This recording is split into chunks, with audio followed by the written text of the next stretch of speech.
in the swanky part of Verona, two families called the Montagues and the Capulets been beefing since forever. After dodging an all-out war in the streets, Big Daddy Montague and his boo Lady Montague start talking about their emo son Romeo, who got it bad for some fox Rosaline. But Rosaline ain't feeling it, and now Romeo moping around like he done lost his nuts. So Romeo's homeos, Benvolio and Mercutio, try to get his mind off that trick by crashing a party over at the Capulet's crib. But as soon as Romeo peeps the most tappable ass of Juliet Capulet, he forgets all about that Rosaline mess and steps up to holler like a champ.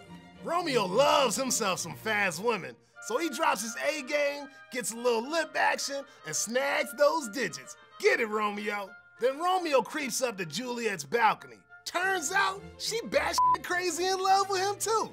But since their families got so much beef, they gotta keep it all on the DL. Next day, Romeo and Juliet run off to local preacher man Friar Lawrence's spot and get hitched. Later, Benvolio and Mercutio taking it easy when Tybalt, the baddest mofo of all the Capulets, steps up and starts talking shit.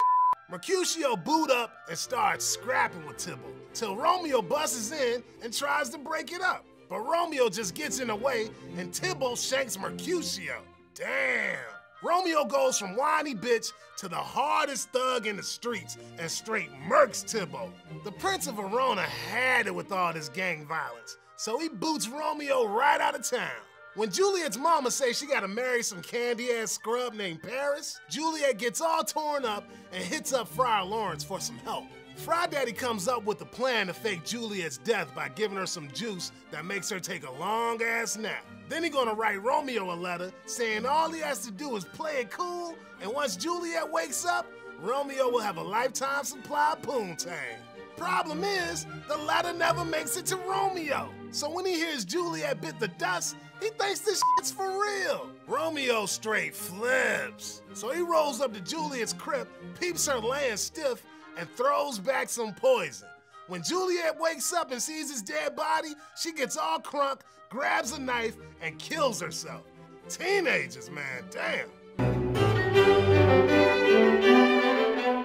Peep this motif, blood. Willie Shakes flipping opposites all up in his play. Love, hate, youth, age, life, death. I ain't even tripping. Even characters got opposites. For example, while Benvolio be all chill and peace-loving, Tybalt always coming out hard, trying to throw down. Shit, you can even peep these paradoxes in the text, B. My only love sprung from my only hate. My grave is like to be my wedding bed. But Willie ain't just playing.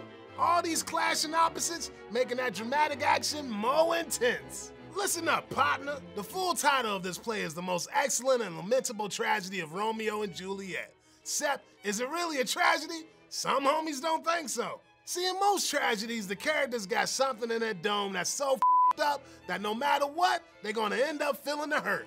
Peeps call this the tragic flaw. Thing is, some thugs say Romeo and Juliet ain't rolling with no tragic flaws. It ain't their fault that shit gets so cray. But what is tragic is that something else is tripping up their game.